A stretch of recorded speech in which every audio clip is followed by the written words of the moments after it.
आपराधिक घटनाओं से बिहार की सियासत में भूचाल आ गया है। हत्या की वारदातों से विपक्ष ने सरकार के खिलाफ हल्ला बोल दिया है, मोर्चा खोल दिया है, तो वहीं सत्ता पक्ष यानी भारतीय जनता पार्टी और जेडीयू लालू के जंगल राज की याद दिला रहे हैं।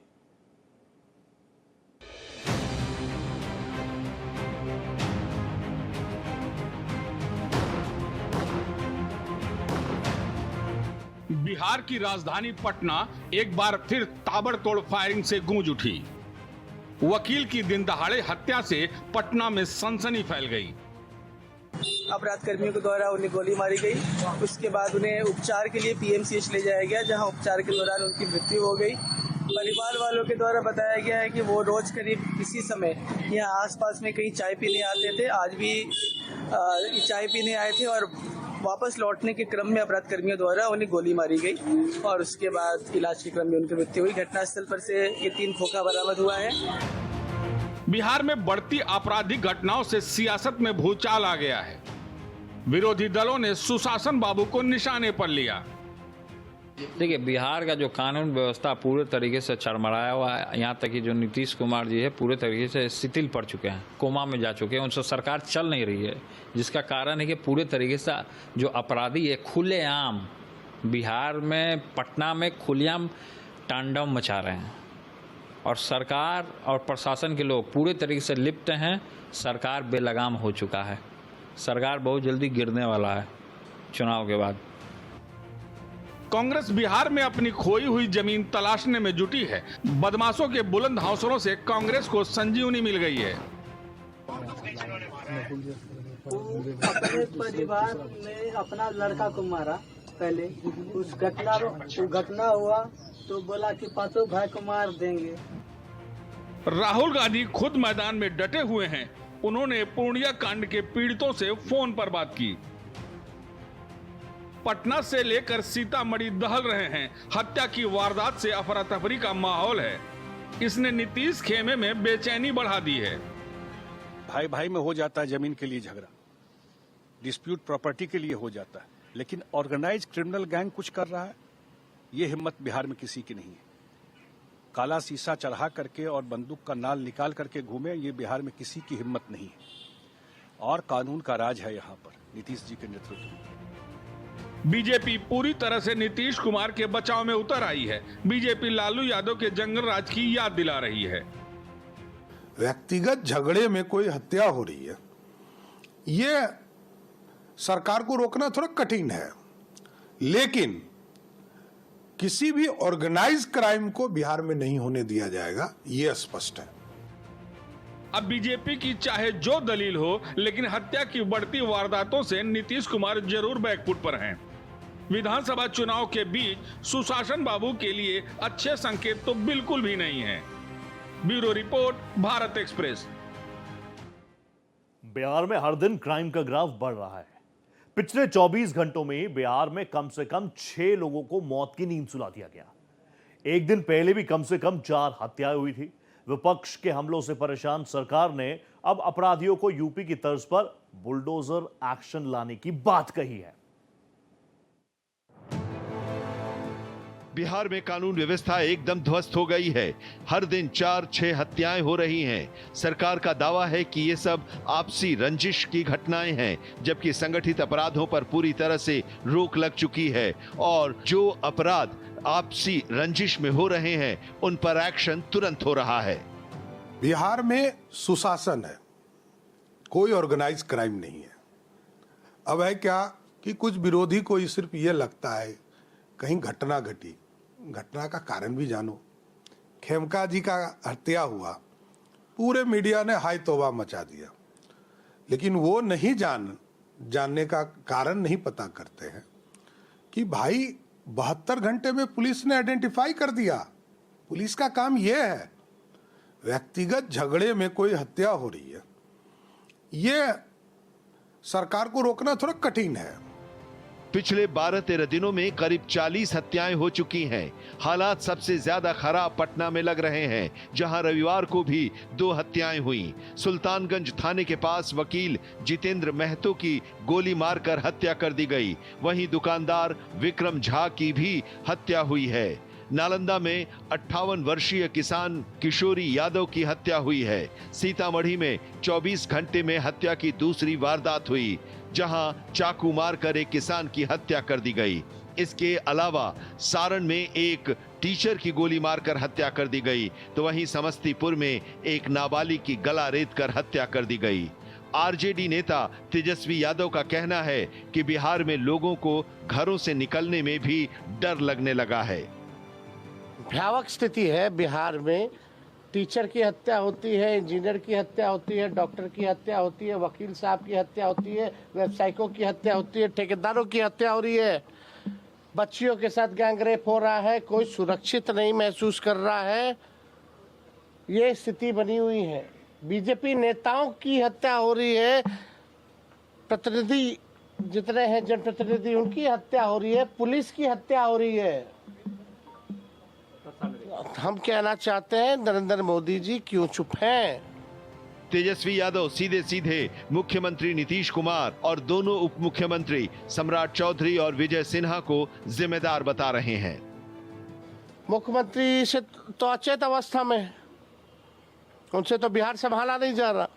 रिमोट कंट्रोल से तो प्रधानमंत्री संभाल रहे हैं। और बिहार में अपराधी जो है सम्राट बन चुके हैं और विजय हो चुके हैं।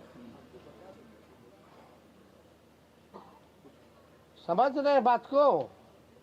बीजेपी रिमोट कंट्रोल से सरकार चला रही है और यहाँ के अपराधी सम्राट हो चुके हैं, विजय हो चुके हैं।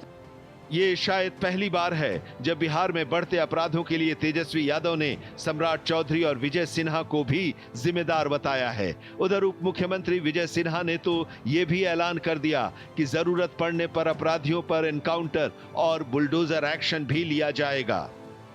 ये दुखद दुर्भाग्यपूर्ण है कि अपराधियों का मनोबल जिन लोगों ने बढ़ाया है, उसके पाप के फल को आज वर्तमान सरकार भी भुगत रही है।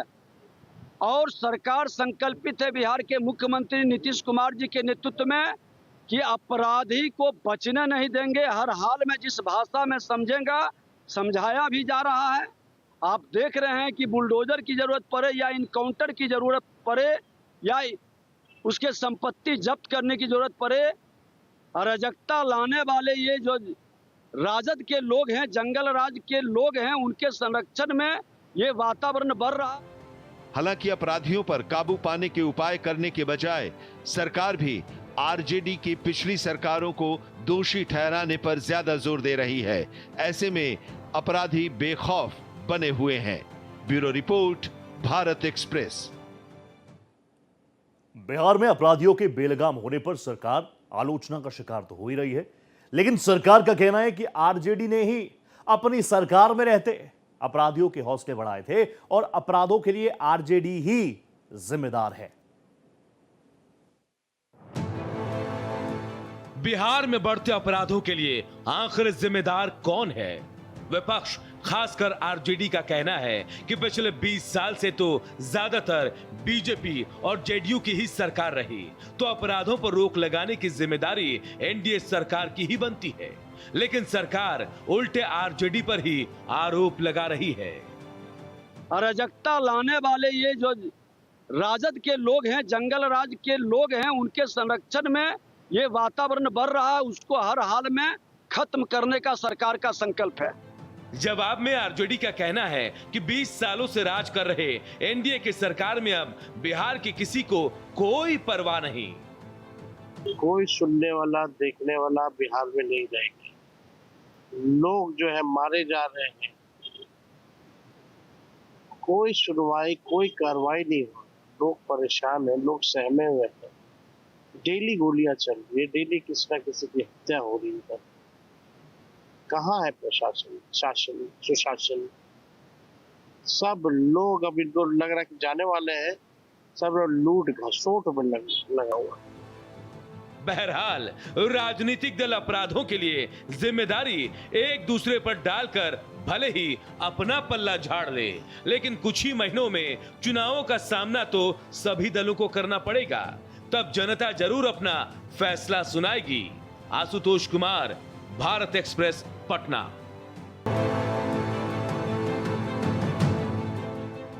बिहार में मुख्यमंत्री नीतीश कुमार के पास ही गृह मंत्रालय है, तो कानून और व्यवस्था की जिम्मेदारी भी उनकी ही बनती है। बिहार में और एनडीए के अंदर भी नीतीश कुमार के विरोधी माने जाने वाले केंद्रीय मंत्री और एलजेपी आर नेता चिराग पासवान को भी जान से मारने की धमकी मिली है। इसके बाद चिराग पासवान ने अज्ञात व्यक्ति के खिलाफ एफआईआर भी दर्ज करवाई और सोशल मीडिया पर अपनी नाराजगी भी जाहिर की है। एक्स पर लिखी पोस्ट में चिराग पासवान ने सवाल उठाया है कि बिहारी अब और कितनी हत्याओं की भेंट चढ़ेंगे। बिहार का चुनावी गणित भी कुछ उलझा हुआ है। ऐसे में सरकार में शामिल बीजेपी के बेसुर कुछ अलग अलग रहे हैं। आरजेडी की आलोचना करते करते उप मुख्यमंत्री विजय सिन्हा ने भी माना कि अपराधियों की पुलिस और प्रशासन से मिली भगत है। ये जमीन माफिया और दारू माफिया का गठजोड़ कहीं न कहीं पुलिस प्रशासन के कमजोर कड़ी के कारण इनका मनोबल बढ़ा है।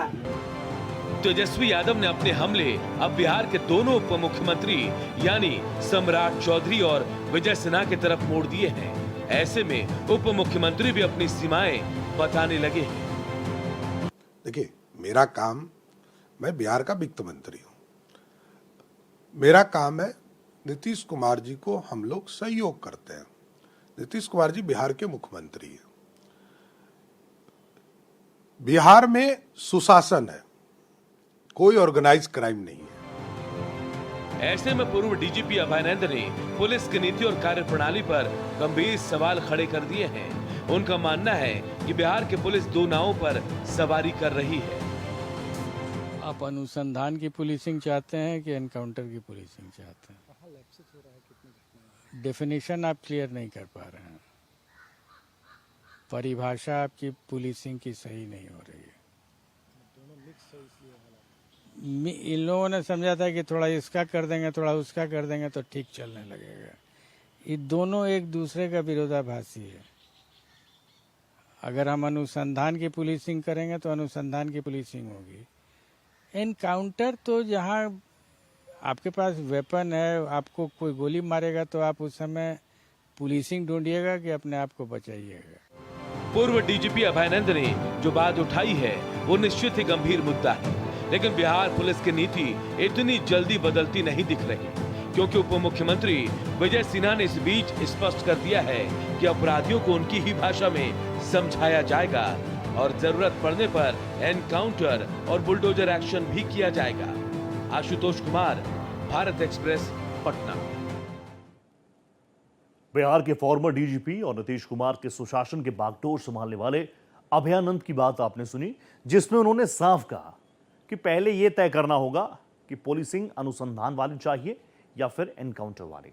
भारत एक्सप्रेस संवाददाता आशुतोष कुमार ने अभयानंद से एक्सक्लूसिव बातचीत की है, उनकी रिपोर्ट देखिए।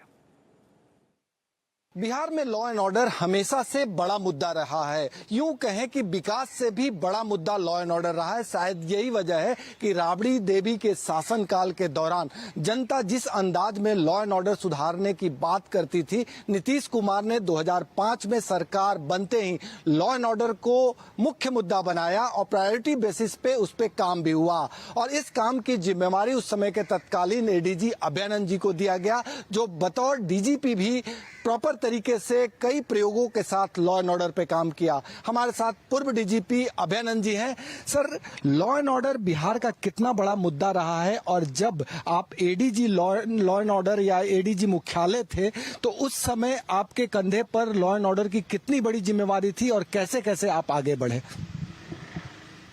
2005 की बात है, सरकार नई बनी थी, यही पॉलिटिकल डिस्पेंसेशन था और इस विषय पर विमर्श हो रहा था almost 1-to-1 with the chief minister कि कोई रास्ता है जिससे कि उन्होंने कहा था जंगल राज का खात्मा किया जाए, क्योंकि वो सीरियसली चिंतित थे कि जो इलेक्शन उन्होंने लड़ा था 2005 का, वो इसी मुद्दे पर इलेक्शन हुआ था। एंड ही सेड कि मैंने प्रॉमिस किया है जनता को कि मैं जंगल राज का खात्मा कर दूंगा। तो प्रॉमिस करना पॉलिटिशियंस का काम होता है, इम्प्लीमेंट करना ब्यूरोक्रेट्स का काम होता है। कोई रास्ता है? मैंने कहा यह सबसे रास्ता है। और इस पर जब चर्चा हुई तो निष्कर्ष ये निकला कि पुलिस को खुली छूट नहीं दी जा सकती है। खुली छूट इनफैक्ट किसी को नहीं दी जा सकती है। तो फिर क्या करना चाहिए? मेरा उत्तर था कि पुलिस की वर्दी की जो गुंडागर्दी होती है वो पुलिस को छूट देने से ही आती है। भय होना है तो कानून का होगा। कानून कैसे इम्प्लीमेंट होगा ये सीनियर पुलिस ऑफिसर्स रास्ता दिखाएंगे कानून के दायरे के अंदर रह करके। और जब ये नीति तय हो गई तो उसके बाद कानून का काम शुरू हुआ और धीरे धीरे जो प्रयोग हुए वो सब अब इतिहास हो चुका है। बिहार के पूर्व डीजीपी अभयानंद जी जब एडीजी हेडक्वार्टर थे, नीतीश कुमार की सरकार बनी थी और सुशासन का कॉन्सेप्ट दिया गया था। नीतीश कुमार ने इन्हें जिम्मेवारी दी थी और कई तरह के प्रयोग किए गए थे। हालांकि उन प्रयोगों के साथ साथ ये गुरुजी की भी भूमिका में रहे और बच्चों को पढ़ाते रहे। रिटायरमेंट के बाद अभयानंद जी ने बच्चों को चुना और बच्चों के साथ पढ़ाई लिखाई में पूरी तरह डूब गए। हालांकि उनकी बातें साफ तौर पे तो नहीं है, लेकिन इनकी पीड़ा है। कोई भी यदि प्रयोग करता है और वो प्रयोग का फल मिलता है और अचानक से उन प्रयोगों को बंद कर दिया जाता है जिसका खामियाजा समाज को भुगतना पड़ता है, तो स्वाभाविक है पीड़ा होगी। शायद यही वजह है कि बिहार में सबसे बड़ा मुद्दा लॉ एंड ऑर्डर है। लेकिन वही नीतीश कुमार जो कभी सबसे बड़ा मुद्दा बनाकर इस पर काम करने की पूरी छूट दे रखी थी, वही नीतीश कुमार के पीरियड में लगातार हत्याएं हो रही है, अपराध की घटनाएं बढ़ रही है और विपक्ष तमाम मुद्दों पर बबेला मचा रही है। सहयोगी कैमरामैन राकेश के साथ भारत एक्सप्रेस के लिए पटना से आशुतोष कुमार।